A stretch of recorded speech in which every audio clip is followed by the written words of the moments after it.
Let's get into some interesting details about Ban, the fox sin of greed. Ban has a really distinctive way of speaking. In the Japanese version, he draws out the ends of his sentences, and in the English dub, he's got that lazy drawl. A lot of people just think that's his cool guy voice, but it's canonically a speech habit he developed as a child, specifically after he was taken in by his adoptive father. So that laid-back thing isn't just a voice actor's choice, it's baked into the character as a little scar from his childhood, a verbal tic he picked up during the one period of his life where someone was actually kind to him. Speaking of that father figure, that's where it gets cool. Ban grew up an orphan on the streets of a place literally called Raven, stealing to survive after his little sister died of starvation. The man who took him in, fed him, and taught him everything about being a thief was named Zivago. Here's the twist most anime-only fans missed for a long time. Zivago wasn't human. He was a beast man, specifically a werewolf, who could take human form at will, and he hid his true nature from Ban the entire time he was raising him.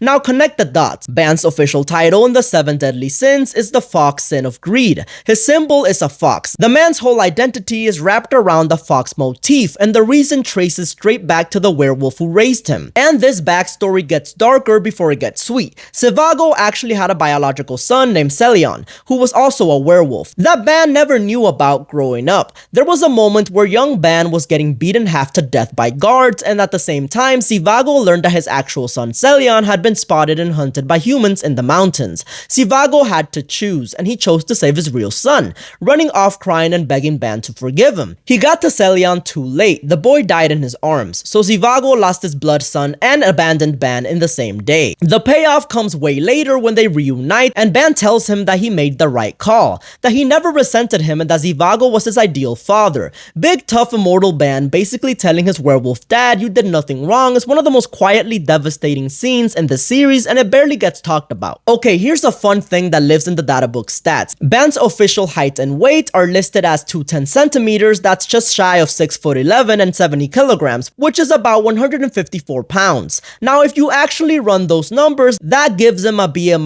of around 12.2, which in real-world medical terms would classify a person as severely dangerously underweight.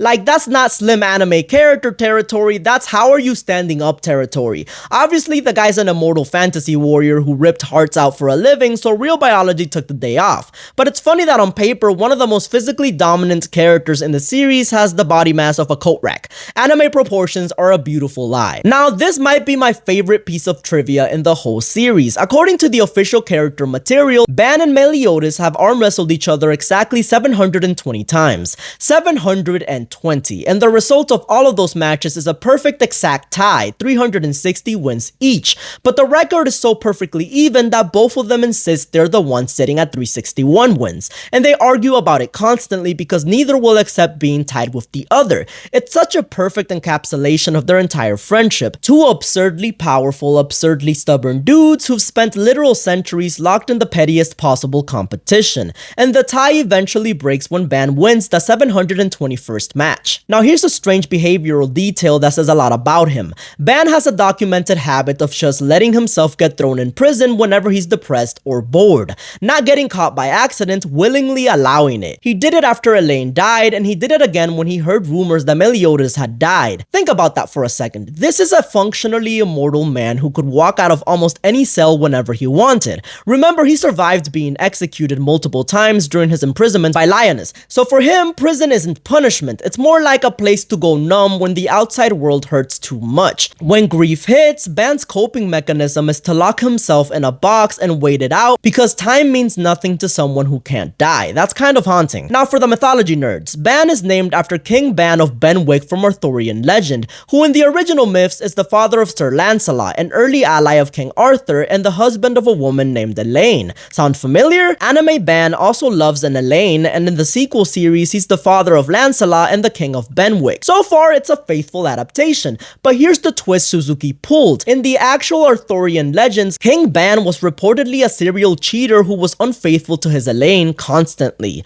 Suzuki took that character and completely inverted the most important trait. Anime Ban is defined by absolutely undying, century-spanning loyalty to his Elaine. He literally gives up immortality to bring her back. Suzuki basically looked at a legendary cheater and went, what if I made him the most devoted man alive instead? And that deliberate flip is the whole emotional emotional core of Ban's character in the anime. Everyone knows Ban became immortal by drinking from the Fountain of Youth. What fewer people notice is how deep that transformation actually went. His blood didn't just heal him, it literally fused with the fountain's properties, meaning his blood itself became a healing agent that works on other people and things. We're not talking a little scratch fixing either. Ban's blood was able to completely regenerate the entire Fairy King's forest after it burned down. The man became a walking, talking version of the most sacred treasure in the fairy world. And when he later sacrifices immortality to resurrect Elaine, he lost that healing blood ability too. So he didn't just give up not dying, he gave up his power to heal everyone and everything around him, all for one person. The greed sin, ironically, made the single most selfless trade in the entire series. Here's the part of Ban's story anime-only fans who stopped early completely missed. Late in the series, Ban spends an insane amount of time trapped in Purgatory, the demon realm, where the environment is so hostile it's basically caustic. Poisonous air, extremes of heat and cold that would reduce a normal person to a vegetable. I mean, Merlin's own father got trapped there and he was reduced to an invalid. Ban not only survived it, he adapted to it over what's stated to be centuries of subjective time, hunting and fighting the Demon King himself the entire time. He came out the other side with his body so conditioned that he could shrug off attacks that would vaporize almost anyone. King flat out states that Ban gained power that surpasses the Fountain of Youth itself, and even suggests post-Purgatory Ban might be the single greatest physical force in the world at that point. Building on that, surviving Purgatory physically is one thing, but there's a mental component that's even crazier. It's explicitly stated that Ban has an unnaturally high resistance to insanity. Meliodas himself notes that Ban is probably the only human in all of history who could spend that long in Purgatory and come out with his sanity fully intact. Think about what that actually means. Countless years alone or nearly alone in a hellscape designed to break minds with no death to escape into. Most beings would shatter mentally long before their body gave out. Ban just didn't. That mental durability is arguably a rarer and more impressive trait than his regeneration, and the series treats it as a distinguishing power of his, not just a personality quirk. Now, let's correct a common misconception about his power. People think Snatch just makes Ban unstoppable. He steals your strength and speed, becomes buff, game over. But there's a hard cap that the series is very specific about. Ban can only absorb so much physical power before it starts damaging his own body. There's a ceiling, and if he tries to steal beyond it, he can't. We saw this against Gallant, one of the 10 commandments, where Ban hit that exact wall. And when he pushes techniques like Hunter Fest to the limit, stealing the strength of everything in a huge radius, the backlash leaves him so fatigued he literally can't walk afterward. So his signature ability isn't a free I win button, it's a high risk tool that can leave him totally helpless if he overuses it. Here's a quick behind the scenes detail about the man who made him. Nakaba Suzuki, the creator of 7 Deadly Sins, draws the entire manga essentially by himself. No team of assistants, which is rare and borderline unheard of for a weekly series of that scale, because weekly manga is brutally demanding. And the reason he works solo is amazing. Early in his career, an editor told him he couldn't do it without assistance, so Suzuki decided to prove him wrong and just never stopped proving him wrong. He's also mentioned that drawing solo lets him take breaks to play video games and drink while working, which, if you think about it, is the most banned lifestyle imaginable. The chaotic does what he wants energy of the character kind of mirrors the guy drawing him. Oh, and Suzuki is one of the very few manga artists to have serialized work in all 4 of Japan's major weekly manga magazines. Let's close by zooming out on how deep the mythology rabbit hole goes, because Suzuki plays a long game. Ban and Elaine's son is Lancelot, yes, the Sir Lancelot, the most famous knight of the Round Table,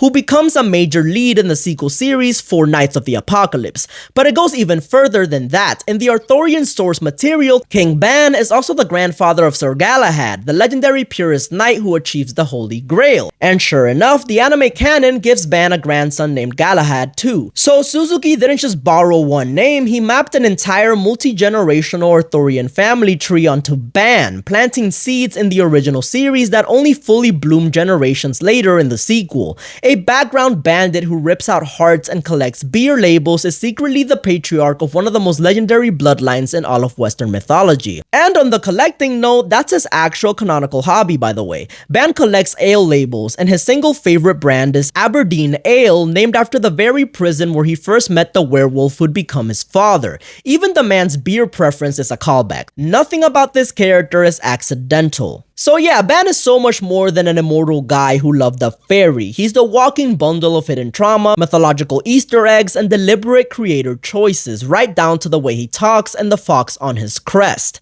Thanks for watching the video. If you have any anime characters or anime topics you'd like me to analyze, drop them down in the comments below. You already know. JV out!